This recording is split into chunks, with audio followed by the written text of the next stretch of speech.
Hello dear friends, आज का हमारा टॉपिक है कैलेंडर। कैलेंडर होता सबके घर में है, लेकिन देखते भी सुबह शाम है। लेकिन जब क्वेश्चन कैलेंडर से रिलेटेड आता है तो हमें लगता है यार इतनी पेचीदा चीज हमने तो कोई देखी ही नहीं। लेकिन आप इस वीडियो को 5 मिनट्स दीजिए, मेरा दावा है कि कैलेंडर आपको बहुत ही इंटरेस्टिंग चीज लगने वाला है। तो चलिए बेसिक से स्टार्ट करते हैं, उसके बाद एडवांस लेवल पे भी जाएंगे। देखिए, कैलेंडर में एक साल में 12 महीने होते हैं, हमें सबको पता है, ठीक है। और आप कहेंगे कि एक साल में दिन कितने होते हैं? 365 दिन होते हैं। लेकिन थोड़ा रुकिए, ये 365 दिन और 6 घंटे होता है, ठीक है। अब देखिए, 365 दिन हुए, 6 घंटे, अगले साल भी 365 दिन 6 घंटे, ठीक है। ये 6 6 6 इस तरह से जुड़ता जाता है। और चौथे साल क्या होता है? ये 24 घंटे हो जाते हैं, ठीक है। हमारे पास 24 घंटे हो गए, और इतना तो आप सभी जानते हैं एक दिन में 24 घंटे होते हैं, ठीक है। तो अब जब चौथा साल आता है तो उसमें क्या हो जाता है, एक दिन बढ़ जाता है और वो 366 दिन हो जाते हैं चौथे साल में। अब कैसे पता लगेगा ये चौथा साल है कौन सा? इसको हम बोलते हैं लीप ईयर। अब देखिए, पता कैसे करना है कि कौन सा लीप ईयर है भैया? अब देखिए, सिंपल सा तरीका है कि जो 4 से डिवाइड हो जाए कंप्लीटली, वो आपका लीप ईयर होगा। अब इसके लिए कंडीशंस ऑफ डिविजिबिलिटी भी आपने पढ़ा है, अगर नहीं पढ़ा है तो उसको भी वीडियो में जाके देख सकते हैं।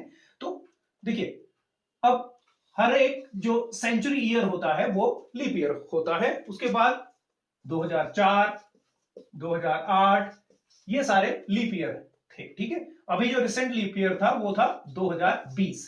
अब अगर आपको कोई भी क्वेश्चन आ जाता है कि बताइए 1860 क्या लीप ईयर है, तो आप क्या करेंगे, उसको 4 से डिवाइड कर देंगे। और देखिए, 4 4 16 बचे 2, 4 6 24, 4 5 20, ये आ गया आपका कंप्लीटली डिवाइड हो गया 4 से, मतलब ये लीप ईयर है, ठीक है। अब देखिए, आपने पढ़ लिया लीप ईयर क्या होता है। अब हम जानते हैं कि 30 दिन कितने महीनों में होते हैं, 31 दिन कितने महीनों में होते हैं। तो 30 दिन के लिए एक ऐसी शॉर्ट ट्रिक आपको देने वाला हूं जो मुझे बचपन में मेरी मदर ने बताई थी, ठीक है। तो आप एक छोटा सा मंत्र याद रखें, 30 दिन सितंबर के, अप्रैल जून नवंबर के, 30 दिन सितंबर के, अप्रैल जून नवंबर के। साल में ये 4 महीने ही होते हैं जिनमें 30 दिन होते हैं, ठीक है। तो ये 4 ये हो गए। 31 वाले, अब देखिए 28 या 29 एक महीने में होंगे, और 7 7 4 11 और 1 12, इस तरह से आपके 12 महीने कंप्लीट हो जाते हैं। कई बार आपको क्वेश्चन आ जाता है कि बताइए इनमें से 30 दिन वाला महीना कौन सा है, 31 दिन वाला महीना कौन सा है।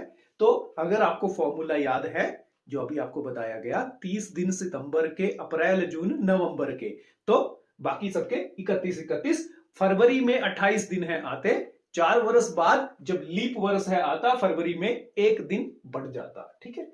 तो ये आपने ध्यान रखना है, ठीक है। देखिए, अब एक महत्वपूर्ण कंसेप्ट हम करने जा रहे हैं। 365 दिन एक साल में होते हैं, तो एक साल में सप्ताह कितने होते हैं, कितने वीक्स होते हैं? तो इसके लिए हमें इसको 7 से डिवाइड करना पड़ेगा। तो देखिए, 7 5 जा 35 और बचा 1, 7 2 जा 14, ठीक है। तो ये हुआ 52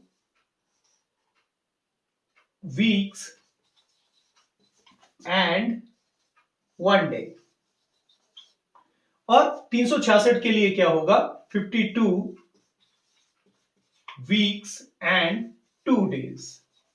अब देखिए, इस कंसेप्ट का यूज जो है, आपको जब इस तरह के क्वेश्चन आपको कैलेंडर से रिलेटेड आएंगे तो आप कैसे करेंगे। पहली बात देखिए, 2021 और 2022 का कैलेंडर आपके सामने है, ठीक है। अब हम इससे एक नहीं, इससे कई सारी बातें हैं जो आपको बतानी है, तो आप ध्यान से देखिएगा। देखिए, 2021 शुक्रवार से शुरू हो रहा है और शुक्रवार पे ही एंड हो रहा है, ध्यान रखिएगा।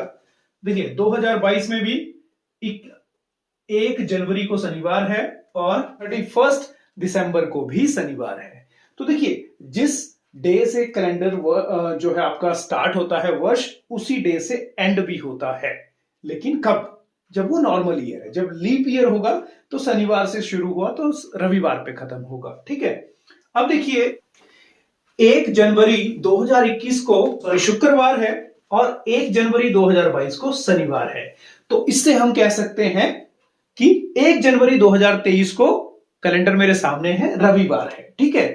तो ये इसी तरह से चलता रहेगा। 1 फरवरी को अगर सोमवार है तो 1 फरवरी 2022 को क्या है, मंगलवार है।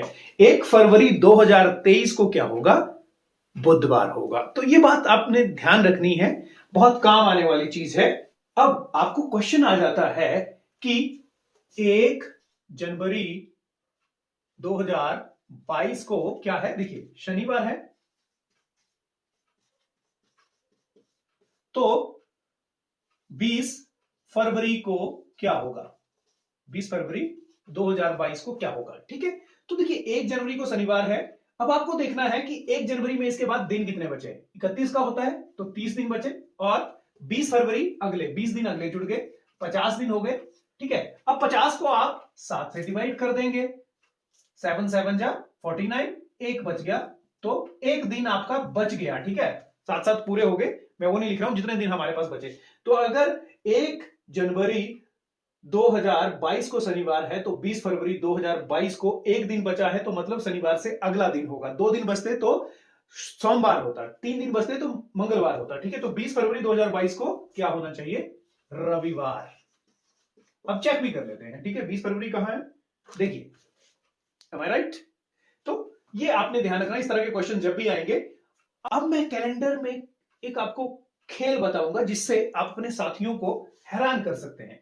कैलेंडर में आप कोई भी एक ग्रिड ले लीजिए इस तरह से। अब बताइए कि इन सभी नंबर्स का जो टोटल सम क्या होगा। कोई भी ग्रिड में इस तरह से ले लूंगा, ठीक है, कोई भी ले ली जाती है, ठीक है। तो देखिए आपको क्या देखना है, मिडल नंबर, और उसको 9 से मल्टीप्लाई कर दीजिए। इसका होगा 12 9 108, इसका होगा 10 9 90, अगला भी सेम ही है। तो और कोई हम ले लेते हैं, इसका होगा 9 9 81, ठीक है। तो ये और भी बहुत सारे खेल हैं जो आप कैलेंडर से खेल सकते हैं। अब देखिए आपको कई बार क्वेश्चन इस तरह से पूछ लिया जाता है कि 7 मार्च 2021 को रविवार है, तो 7 मार्च 2025 को क्या होगा, ठीक है।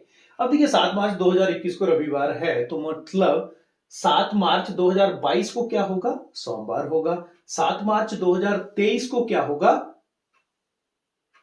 मंगलवार होगा, ठीक है। 7 मार्च 2024 को क्या होगा, देखिए 24 अब एक लीप ईयर है, उसमें 2 दिन आगे जाएंगे, ठीक है, बुध वीर।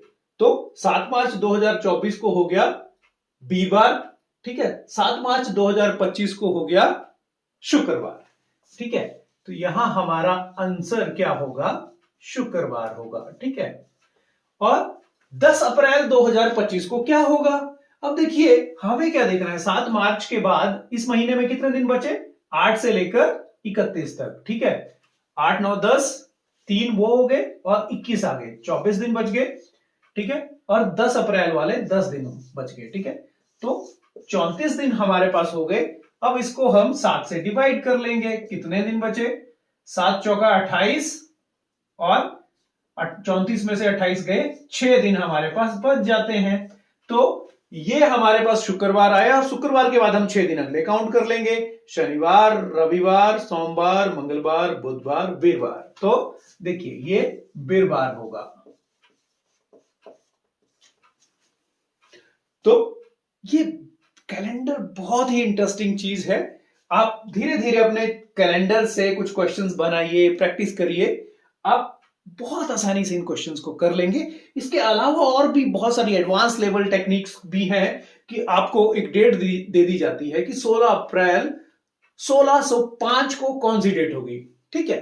तो उस तरह से भी आप निकाल सकते हैं, उसके भी मेथड्स हैं, लेकिन अभी हम बेसिक्स पे जाएंगे। उसके बाद हम जब आपको बेसिक्स आ जाएंगे एडवांस लेवल पे भी जाएंगे, उसके लिए आप वेट करिए। That's all for today. Keep learning, keep growing.